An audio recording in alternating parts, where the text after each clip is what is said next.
ମେଘମାଳରେ ଶୀଘ୍ର ଆଗମନ କରୁଥିବା ଆମ୍ଭମାନଙ୍କ ତ୍ରାଣକର୍ତ୍ତା ପ୍ରଭୁ ଯୀଶୁଖ୍ରୀଷ୍ଟଙ୍କର ଅତି ପବିତ୍ର ଓ ବହୁମୂଲ୍ୟ ନାମରେ ଆପଣ ସମସ୍ତଙ୍କୁ ଆଉ ଗୋଟିଏ ନୂତନ ପ୍ରସଙ୍ଗରେ ପୁନର୍ବାର ମୁଁ ସ୍ୱାଗତ କରେ। ପ୍ରିୟ ପ୍ରଭୁଙ୍କ ଲୋକମାନେ, ଆସନ୍ତୁ ଆଜି ମଧ୍ୟ ପରମେଶ୍ୱରଙ୍କ ବାକ୍ୟରୁ ଆମେ ଆଉ ଏକ ପ୍ରସଙ୍ଗରେ ଅଳ୍ପ ସମୟ କଥାବାର୍ତ୍ତା ହେବା।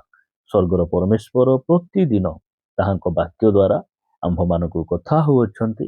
ନୂଆ ନୂଆ ପ୍ରସଙ୍ଗ ମାଧ୍ୟମରେ ଆମ୍ଭମାନଙ୍କୁ ସେ ଉତ୍ସାହିତ କରୁଅଛନ୍ତି। ସେଥିପାଇଁ ସ୍ୱର୍ଗର ପରମେଶ୍ୱରଙ୍କୁ ମୁଁ ହୃଦୟ ସହିତ ଧନ୍ୟବାଦ ଦିଏ। ଆପଣମାନଙ୍କୁ ମଧ୍ୟ ମୁଁ ଧନ୍ୟବାଦ ଦିଏ। ଆପଣମାନେ ଆମର ଏହି ସାମୁଏଲ ଖରା ୟୁଟ୍ୟୁବ ଚ୍ୟାନେଲରେ ପ୍ରଚାରିତ ହେଉଥିବା ପ୍ରତ୍ୟେକ ସନ୍ଦେଶକୁ ଆପଣମାନେ ନିୟମିତ ଦେଖୁଛନ୍ତି, ଶୁଣୁଛନ୍ତି। ଲାଇକ୍, ସେୟାର, କମେଣ୍ଟ ମାଧ୍ୟମରେ ଆପଣମାନେ ଆମ୍ଭମାନଙ୍କୁ ଉତ୍ସାହିତ କରୁଛନ୍ତି। ସେଥିପାଇଁ ସ୍ୱର୍ଗର ପରମେଶ୍ୱରଙ୍କୁ ମୁଁ ଧନ୍ୟବାଦ ଦିଏ। ପରମେଶ୍ୱର ଆପଣ ସମସ୍ତଙ୍କୁ ପ୍ରଚୁର ଭାବରେ ଆଶୀର୍ବାଦ କରନ୍ତୁ। ପ୍ରିୟ ପ୍ରଭୁଙ୍କ ଲୋକମାନେ, ଆସନ୍ତୁ ଆଜିର ପ୍ରସଙ୍ଗ ନିକଟକୁ ଯିବା। ପ୍ରଭୁଙ୍କ ବାକ୍ୟରୁ ଗୋଟେ ପଦ ପଢ଼ି ଆଜିର ପ୍ରସଙ୍ଗରେ ଆମେ ଆଗକୁ ବଢ଼ିବା। ଆପଣମାନେ ମୋ ସହିତ ଲୁକ ଲିଖିତ ସୁସମାଚାର 2 ଅଧ୍ୟାୟକୁ ଆସିବେ। ଲୁକ ଲିଖିତ ସୁସମାଚାର 2 ଅଧ୍ୟାୟ 7 ପଦ ଆଜିର ପ୍ରସଙ୍ଗ ନିମନ୍ତେ ଏବଂ ଆମ ସମସ୍ତଙ୍କ ନିମନ୍ତେ ମୁଁ ପାଠ କରିବା ପାଇଁ ଚାହେଁ। ଏହି ସ୍ଥାନରେ ଲେଖାଯାଏ, ପୁଣି ସେ ଆପଣା ପ୍ରଥମଦାତ ପୁତ୍ର ପ୍ରସବ କଲେ ଏବଂ ତାହାଙ୍କୁ ଲୁଗାରେ ଗୁଡ଼ାଇ ଗୁହାଳ କୁଣ୍ଡରେ ଶୁଆଇଲେ, କାରଣ ବସା ଘରେ ସେମାନଙ୍କ ପାଇଁ ସ୍ଥାନ ନଥିଲା। ପ୍ରିୟ ପ୍ରଭୁଙ୍କ ଲୋକମାନେ, ଏହି ଘଟଣା ଆମେ ସମସ୍ତେ ଜାଣୁ। ଯେତେବେଳେ ଯୋସେଫ ମରିୟମ ସେମାନେ ନାଜରିତ ନଗରରୁ ବାହାରି ବେଥଲିହେମକୁ ଆପଣାର ନାମ ଲେଖାଇବା ନିମନ୍ତେ ସେ ସ୍ଥାନକୁ ଯାଉଛନ୍ତି। ଆଉ ଯୋସେଫ ମରିୟମ ଯେ ସେ ସ୍ଥାନକୁ ଯାଇଥିଲେ ନିଜର ନାମ ଲେଖାଇବା ନିମନ୍ତେ ତାହା ନୁହେଁ। ସେହି ଦିନ ଅନେକ ଲୋକ ମଧ୍ୟ ସେହି ନଗରକୁ ଯାଇଥିଲେ ଏବଂ ଅନେକ ଲୋକ ବିଭିନ୍ନ ଘରରେ ସେମାନେ ପୂର୍ଣ୍ଣ ହେଇଯାଇଥିଲେ। ଆଉ ଏହି ଯୋସେଫ ଆଉ ମରିୟମ ମଧ୍ୟ ସେ ସ୍ଥାନକୁ ଆପଣା ନାମ ଲେଖାଇବା ନିମନ୍ତେ ଯାଇଥିଲେ। ଆଉ ଏହିପରି ସମୟରେ ମରିୟମଙ୍କର ପ୍ରସବ କାଳ ଉପସ୍ଥିତ ହେଉଛି। ଆଉ ତାହାଙ୍କର ପ୍ରସବ ନିମନ୍ତେ ସେମାନେ ଗୋଟିଏ ଗୁହାଳ ଘରକୁ ସେମାନେ ଚୟନ କରୁଛନ୍ତି। ଏହି ଗୁହାଳ ଘରକୁ ଯୋସେଫ ମରିୟମ ବାଛି ନଥିଲେ, ପରମେଶ୍ୱର ବାଛିଥିଲେ। ପ୍ରିୟମାନେ, ଯଦି ପରମେଶ୍ୱର ଚାହିଁଥାନ୍ତେ ସେ ଗୋଟିଏ ଲକ୍ଜରିୟସ୍ ସ୍ଥାନକୁ ବାଛି ପାରିଥାନ୍ତେ। ଗୋଟିଏ ଭଲ ଏୟାର କଣ୍ଡିସନ ଥିବା ଗୋଟିଏ ଭଲ ରାଜମହଲକୁ ସେ ବାଛି ପାରିଥାନ୍ତେ। କାରଣ ପ୍ରଭୁ ଯୀଶୁଖ୍ରୀଷ୍ଟ ଜଣେ ସାଧାରଣ ବ୍ୟକ୍ତି ସେ ନଥିଲେ। ସେ ରାଜାମାନଙ୍କ ରାଜା, ସେ ପ୍ରଭୁମାନଙ୍କର ପ୍ରଭୁ। ବାକ୍ୟ କହେ, ଜଗତ ଆଉ ତହିଁର ପୂର୍ଣ୍ଣତା ସଦା ପ୍ରଭୁଙ୍କର। ସେ ଚାହିଁଲେ ଗୋଟେ ଭଲ ସ୍ଥାନରେ ତାହାଙ୍କର ଜନ୍ମଗ୍ରହଣ କରିବା ପାଇଁ ସେ ବାଛି ପାରିଥାନ୍ତେ। ମାତ୍ର ସ୍ୱର୍ଗର ପରମେଶ୍ୱର ଗୋଟେ ଗୁହାଳ ଘରକୁ ସେ ମନୋନୀତ କରୁଛନ୍ତି। ଯେ ପ୍ରକାର ସେ ଗୁହାଳ ଘରେ ମନୁଷ୍ୟମାନେ, ପାପୀ ମନୁଷ୍ୟମାନେ ଯାଇ ଆପଣାର ପାପ ଭାର ତାଙ୍କୁ ଦେଇ ପରିତ୍ରାଣ ପାଇବେ, ଉଦ୍ଧାର ପାଇବେ, ସେଥିପାଇଁ ସେ ସେଇ ଗୁହାଳ ଘରକୁ ସେ ମନୋନୀତ କରୁଛନ୍ତି। ମୁଁ ପ୍ରଭୁଙ୍କୁ ଧନ୍ୟବାଦ ଦିଏ। ପ୍ରିୟମାନେ, ଏହି ସ୍ଥାନରେ ଆମେ ଦେଖୁଛୁ ଯେ ଏହି ପଦ ଅନୁସାରେ ଯେ ଯେତେବେଳେ ମରିୟମ ପ୍ରଭୁ ଯୀଶୁଖ୍ରୀଷ୍ଟଙ୍କୁ ସେ ପ୍ରସବ କରୁଛନ୍ତି, ସେ ଲୁଗାରେ ଗୁଡ଼ାଇ ସେ ଗୁହାଳ କୁଣ୍ଡରେ ସେ ଶୁଆଉଛନ୍ତି। ଆଜିର ପ୍ରସଙ୍ଗଟି ଆପଣମାନେ ଥମ୍ବନେଲ ମାଧ୍ୟମରେ, ଟାଇଟେଲ ମାଧ୍ୟମରେ ଜାଣିପାରିଥିବେ ଯେ ଆଜିର ପ୍ରସଙ୍ଗ ହେଲା ଯୀଶୁଙ୍କୁ ଗୁହାଳ କୁଣ୍ଡରେ ଶୁଆଇବାର ରହସ୍ୟ। ପ୍ରିୟମାନେ, ପ୍ରଭୁ ଯୀଶୁଖ୍ରୀଷ୍ଟଙ୍କୁ ଗୁହାଳ କୁଣ୍ଡରେ ଶୁଆଇବାର ରହସ୍ୟ କଣ? ପ୍ରଭୁ ଯୀଶୁଖ୍ରୀଷ୍ଟଙ୍କୁ ଭଲ ପଲଙ୍କ ଖଟିଆରେ, ଭଲ ବିଛଣାରେ ସେମାନେ କିମ୍ବା ଭଲ ସ୍ଥାନରେ ସେମାନେ ଶୁଆଇ ପାରିଥାନ୍ତେ।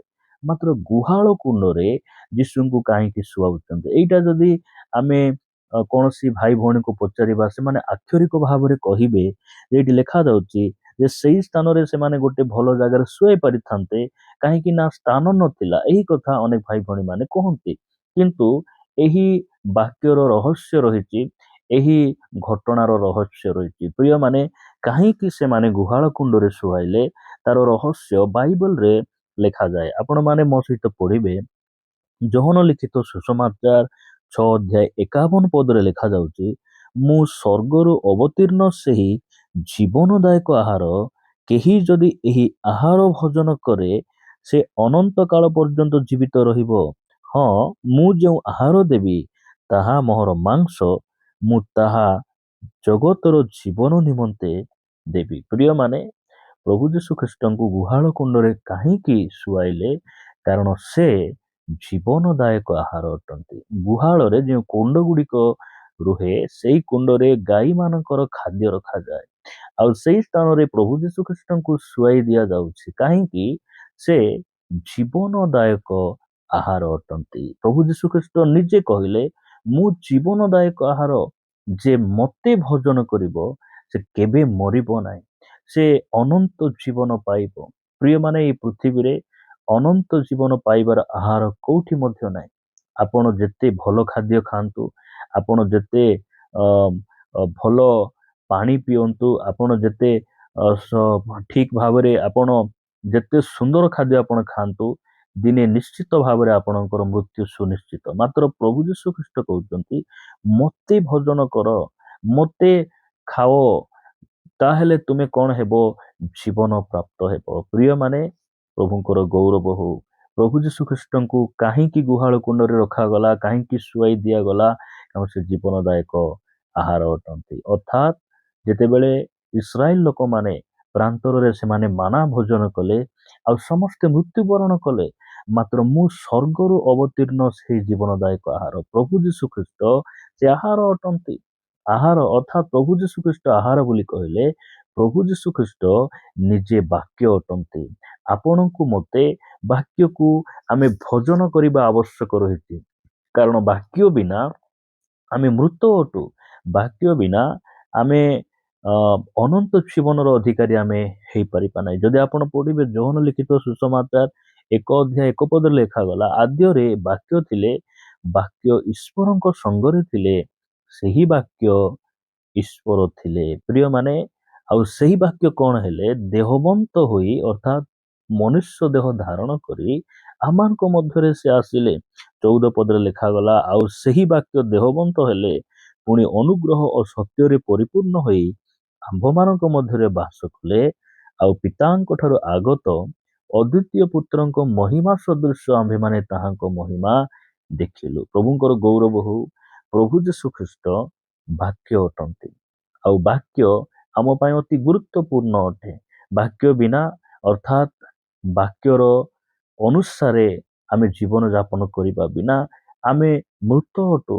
ଯେତେବେଳେ ଆମେ ବାକ୍ୟର ଅନୁସରଣ କରିବା, ଯେତେବେଳେ ଆମେ ବାକ୍ୟ ଅନୁସାରେ ନିଜକୁ ସଜାଡ଼ିବା, ବାକ୍ୟ ଅନୁସାରେ ନିଜକୁ ଆମେ ନିଷ୍ପତ୍ତି ନେବା, ପ୍ରସ୍ତୁତ ହେବା ଏବଂ ବାକ୍ୟର ବାଧ୍ୟ ହେବା, ତାହେଲେ ଆମେ ଜୀବନ ପାଇବା।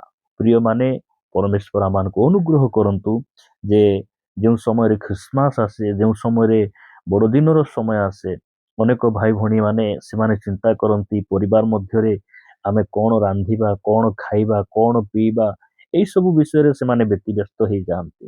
ପ୍ରିୟମାନେ, କୌଣସି ସେଲିବ୍ରେସନ ଯେତେବେଳେ ପରିବାରରେ ହୁଏ, ଭଲ ରାନ୍ଧିବା, ଖାଇବା, ଭଲ ପିଇବା କୌଣସି ପ୍ରକାରେ ପାପ ନୁହେଁ, ମନ୍ଦ ନୁହେଁ। କିନ୍ତୁ ଆମେ ଜାଣି ରଖିବା ଆବଶ୍ୟକ ରହିଛି ଯେ ଆମେ ଯେଉଁ ବିଷୟ ଘରେ ରାନ୍ଧି ଖାଉଛୁ ତାହା ଆମର ଜୀବନଦାୟକ ଆହାର ନୁହେଁ। ପ୍ରିୟମାନେ, ଆମେ ଯେତେ ଖାଉନା କାହିଁକି, ଏଇସବୁ ଆମ ଆତ୍ମା ପାଇଁ କିଛି କାମକୁ ଆସେ ନାହିଁ। ଶରୀର ପାଇଁ ଆମେ ଖାଉ ପିଉ, କିନ୍ତୁ ଆତ୍ମା ପାଇଁ ପ୍ରଭୁ ଯୀଶୁଖ୍ରୀଷ୍ଟ ଆମ ଜୀବନଦାୟକ ଆହାର ଅଟନ୍ତି। ସେଥିପାଇଁ ତାଙ୍କୁ ଗୁହାଳ କୁଣ୍ଡରେ ରଖି ଦିଆଯାଉଛି ଯେ ସେ ଜୀବନଦାୟକ ଆହାର ଅଟନ୍ତି।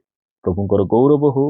ଆପଣମାନେ ସେହି ଯୋହନ ଲିଖିତ ସୁସମାଚାର ତାର 6 ଅଧ୍ୟାୟ 53 ପଦ ପଢିବେ। ଲେଖାଯାଏ, ସେଥିରେ ଯୀଶୁ ସେମାନଙ୍କୁ କହିଲେ, ସତ୍ୟ ସତ୍ୟ ମୁଁ ତୁମ୍ଭମାନଙ୍କୁ କହୁଅଛି, ମନୁଷ୍ୟ ପୁତ୍ରଙ୍କର ମାଂସ ଭୋଜନ ନ କଲେ ଓ ତାହାଙ୍କ ରକ୍ତ ପାନ ନ କଲେ ତୁମ୍ଭମାନଙ୍କ ଠାରେ ଜୀବନ ନାହିଁ। ପ୍ରଭୁ ଯୀଶୁଖ୍ରୀଷ୍ଟ ଏଇ ବାକ୍ୟ ଦ୍ୱାରା ସେ କହିବା ପାଇଁ ଚାହୁଁଛନ୍ତି ଯେ ମତେ ତୁମେ ଭୋଜନ ନ କଲେ, ମୋ ଶରୀର ଭୋଜନ ନ କଲେ, ମୋ ରକ୍ତ ପାନ ନ କଲେ ତୁମ୍ଭଠାରେ ଜୀବନ ନାହିଁ। ପ୍ରିୟମାନେ, ଆଜି ଅନେକ ଭାଇ ଭଉଣୀ ମାନେ ଖ୍ରୀଷ୍ଟମାସ ସେଲିବ୍ରେଟ କରନ୍ତି। ବର୍ଷକୁ ବର୍ଷ ସେମାନେ ମଣ୍ଡଳୀକୁ ଯାଆନ୍ତି, ଚର୍ଚ୍ଚ ସହଭାଗିତାରେ ଲାଗି ରୁହନ୍ତି, ମାତ୍ର ସେମାନେ ପ୍ରଭୁ ଭୋଜର ଅଂଶୀ ହେବା ପାଇଁ ସେମାନେ ସକ୍ଷମ ହେଇପାରୁନାହାନ୍ତି। କାହିଁକି? ବାପ୍ତିସ୍ମ ଗ୍ରହଣ କଲା ପରେ ତ ସେମାନେ ପ୍ରଭୁ ଭୋଜର ଅଂଶୀ ହେବେ। ଆଜି ଅନେକ ଭାଇ ଭଉଣୀ ମାନେ ଖ୍ରୀଷ୍ଟମାସ ସେଲିବ୍ରେଟ କରିବା ପାଇଁ ସେମାନେ ଯାଆନ୍ତି, କିନ୍ତୁ ବାପ୍ତିସ୍ମ ନିମନ୍ତେ ନିଜକୁ ପ୍ରସ୍ତୁତ କରୁନାହାନ୍ତି। ପ୍ରିୟମାନେ, ଯଦି ଆପଣ ବାପ୍ତିସ୍ମ ନେବେ ନାହିଁ ତାହେଲେ ଆପଣ କେତେବେଳେ ପ୍ରଭୁଙ୍କ ମେଜର ଅଂଶୀ ହେବେ? ଆଉ ଯଦି ଆପଣ ପ୍ରଭୁଙ୍କ ମେଜର ଅଂଶୀ ହେବେ ନାହିଁ ତାହେଲେ ଆପଣ କେବେ ଜୀବନ ପ୍ରାପ୍ତ ହେବେ? କେବେ ଅନନ୍ତ ଜୀବନର ଅଧିକାରୀ ହେବେ? ପ୍ରଭୁ ଆମମାନଙ୍କୁ ଅନୁଗ୍ରହ କରନ୍ତୁ। ପ୍ରଭୁ ଯୀଶୁ ଖ୍ରୀଷ୍ଟ ସେ ଜୀବନଦାୟକ ଆହାର ଆମେ ଏହି ଖ୍ରୀଷ୍ଟମାସ ସମୟରେ ଆମେ ନିଜକୁ ଏହିପରି ଭାବେ ପ୍ରସ୍ତୁତ କରିବାର ଅଛି। ପ୍ରଭୁ ଏଇ ପର୍ବପର୍ବାଣୀ ମତେ ଅନନ୍ତ ଜୀବନ ଦେବ ନାହିଁ। ତୁମକୁ ଭୋଜନ କଲେ ଅର୍ଥାତ୍ ତୁମ ମେଜର ସହଭାଗୀ ହେଲେ, ତୁମ ପବିତ୍ର ମେଜର ଅଂଶୀ ହେଲେ ମୁଁ ଯେ ଜୀବନ ପାଇବି, ଏହି ବାକ୍ୟ ଦ୍ୱାରା ତୁମେ ମତେ ଶିଖାଉଛ, ତୁମେ ବୁଝାଉଛ, ନିଜକୁ ଆମେ ସେ ପ୍ରକାର ଭାବରେ ପ୍ରସ୍ତୁତ କରିବା। ପ୍ରିୟମାନେ, এই ବାକ୍ୟ ଦେଇ ପରମେଶ୍ୱର ଆମ ସମସ୍ତଙ୍କୁ ପ୍ରଚୁର ଭାବରେ ଆଶୀର୍ବାଦ କରନ୍ତୁ। ଆସନ୍ତୁ ପ୍ରଭୁଙ୍କୁ ପଦେ ଧନ୍ୟବାଦ ଦେବା। ସ୍ୱର୍ଗୀୟ ପିତା, ଆମେ ତୁମକୁ ଧନ୍ୟବାଦ ଦେଉଛୁ। ପ୍ରଭୁ ଯୀଶୁ ଖ୍ରୀଷ୍ଟଙ୍କୁ ଗୁହାଳ କୁଣ୍ଡରେ କାହିଁକି ଶୁଆଇ ଦିଆଗଲା ତାହାର ରହସ୍ୟ ଆଜି ତୁମ ବାକ୍ୟ ଦ୍ୱାରା ଆମମାନଙ୍କୁ କଥା ହେଇଛ। ଧନ୍ୟବାଦ ଦେଉଛୁ ପିତା। ଏହି ଖ୍ରୀଷ୍ଟମାସ ସମୟରେ ପ୍ରଭୁ ଆମେ ନିଜକୁ ଏହି ପ୍ରକାର ପ୍ରସ୍ତୁତ କରିବୁ। এই ଜାଗତିକ ଖାଦ୍ୟ, ଶାରୀରିକ ଖାଦ୍ୟ ଭୋଜନ କରିବା, ପାଳନ କରିବାରେ ଆମେ ବ୍ୟତିବ୍ୟସ୍ତ ନ ହୋଇ ପିତା ତୁମର ଜୀବନଦାୟକ ଆହାର ଅର୍ଥାତ୍ ବାକ୍ୟ ଅନୁସାରେ ନିଜକୁ ବାକ୍ୟର ବାଧ୍ୟ ହେବା ପାଇଁ ପ୍ରଭୁ ବାକ୍ୟର ବାଧ୍ୟ ହେଇ ବାପ୍ତିସ୍ମ ନିମନ୍ତେ ଅନେକ ଭାଇ ଭଉଣୀମାନେ ଯେଉଁମାନେ ଆଜି ଯାଇ ବାପ୍ତିସ୍ମ ନେଇନାହାନ୍ତି ସେମାନେ ବାକ୍ୟର ବାଧ୍ୟ ହେଇ ବାକ୍ୟର ଆଜ୍ଞାବହ ହୋଇ ବାପ୍ତିସ୍ମ ନିମନ୍ତେ ଆଗକୁ ଆସିବେ, ତୁମ ପବିତ୍ର ମେଜର ଅଂଶୀ ହେଇ ପ୍ରଭୁ ଜୀବନ ପ୍ରାପ୍ତ ହେବେ। ଏଥିପାଇଁ ଦୟା କର। ପ୍ରାର୍ଥନା ପ୍ରିୟ ପ୍ରଭୁ ଯୀଶୁଙ୍କ ନାମରେ ମାଗୁଛୁ, ଆମେନ୍।